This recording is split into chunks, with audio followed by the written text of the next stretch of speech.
নতুন কৌশলে ইসরায়েলে হামলার ছক এঁকেছে ইরান। এরই মধ্যে ইসরায়েলের দক্ষিণাঞ্চলীয় শহর দিমোনার একটি পারমাণবিক কেন্দ্রে হামলা চালানোর প্রস্তুতি নিয়েছে তেহরান, এমন দাবি শিন বেত সহ ইসরায়েলের গোয়েন্দা সংস্থাগুলোর। গত কয়েকদিন থেকেই ইহুদিবাদী দেশটির বিরুদ্ধে অপারেশন ট্রু প্রমিস 3 পরিচালনার তোড়জোড় শুরু করে আয়াতুল্লাহ আলী খামেনির নেতৃত্বাধীন ইরান। এমন শঙ্কার মধ্যেই এক ধাপ আগালো তেহরান। ডোনাল্ড ট্রাম্প প্রেসিডেন্ট হিসেবে হোয়াইট হাউসের দায়িত্ব নেবার পরই কি চলছে মধ্যপ্রাচ্যে? গত জানুয়ারিতে যুক্তরাষ্ট্রের ৪৭তম প্রেসিডেন্ট হিসেবে শপথ নেন ডোনাল্ড ট্রাম্প। এরপরই বিদেশি কোনো রাষ্ট্রপ্রধানের সাথে বৈঠকের অংশ হিসেবে বেছে নেন ইসরায়েলের প্রধানমন্ত্রী বেনিয়ামিন নেতানিয়াহুকে। গত ৪ ফেব্রুয়ারি হোয়াইট হাউসের ওভাল অফিসে নেতানিয়াহুর সাথে মধ্যপ্রাচ্যের ভবিষ্যৎ পরিকল্পনা নিয়ে আলোচনায় বসেন ট্রাম্প। সে সময় ইরানের সর্বোচ্চ ধর্মীয় নেতা আয়াতুল্লাহ আলী খামেনির কোমর বাঁধতে আবারও সেই পুরনো কৌশলে ফেরেন ট্রাম্প। তার সেই ম্যাক্সিমাম প্রেশার স্ট্র্যাটেজির অংশ হিসেবে ইরানের জ্বালানি তেল রপ্তানি শূন্যের কোটায় নামিয়ে আনতে নিষেধাজ্ঞা জারি করেন নয়া মার্কিন শাসক।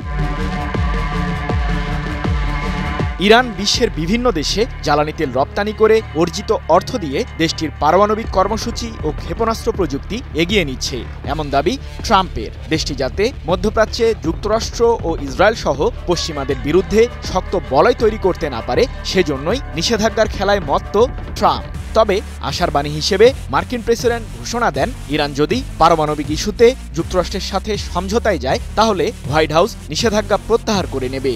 এদিকে আগামী অক্টোবরের মধ্যে পারমাণবিক ইস্যুতে ইরান যুক্তরাষ্ট্রের সাথে সমঝোতায় না গেলে ইসরায়েলের সহায়তায় মার্কিন প্রশাসন তেহরানে হামলা চালাবে, এমন হুঁশিয়ারি এসেছে ইউরোপের একজন কূটনীতিকের মুখ থেকে। মূলত এরপরই ইসরায়েল ও ইরানের মাঝে আবারও বাধে নতুন করে উত্তেজনা। এদিকে ইরান অধ্যায় শেষ করার হুমকিও দিয়েছেন ইসরায়েলের প্রধানমন্ত্রী নেতানিয়াহু।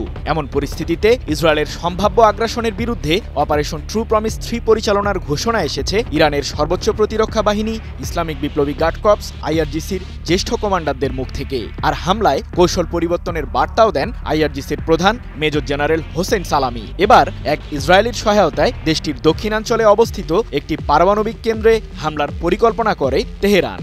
কিন্তু ইসরায়েলের গোয়েন্দা বাহিনীগুলোর তথ্যের ভিত্তিতে নেতানিয়াহুর সামরিক বাহিনী ইরানের সেই পরিকল্পনায় পানি ঢালার ঘোষণা দিয়েছে।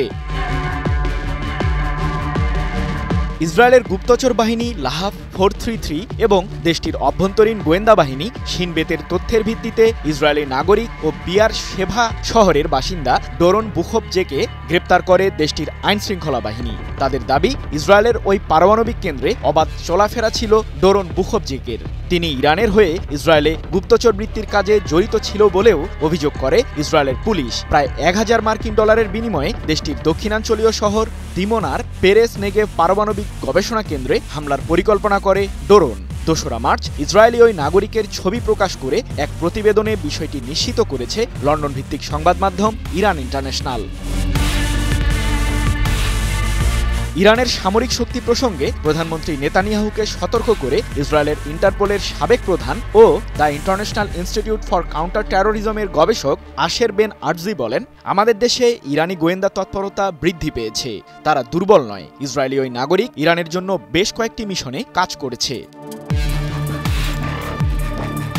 এর আগে গত বছরের এপ্রিল ও অক্টোবরে ইসরায়েলের বিভিন্ন সামরিক ও পারমাণবিক স্থাপনা লক্ষ্য করে ড্রোন ও ক্ষেপণাস্ত্র হামলা চালায় ইরান।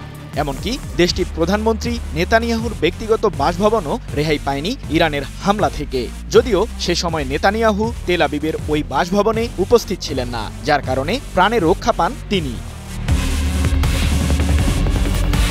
অন্যদিকে মার্কিন প্রেসিডেন্ট ডোনাল্ড ট্রাম্পের পারমাণবিক ইস্যুতে সমঝোতার প্রস্তাবে সাড়া দেয়নি ইরান। উল্টো মার্কিন প্রশাসনকে কঠোর হাতে দমন করার হুঁশিয়ারি এসেছে খামেনির মুখ থেকেই, যার ফলে আগামী অক্টোবরের পরই ইরান ও ইসরায়েলের মধ্যে আবারও সংঘাত সৃষ্টির শঙ্কা জানিয়েছেন সামরিক বিশ্লেষকরা।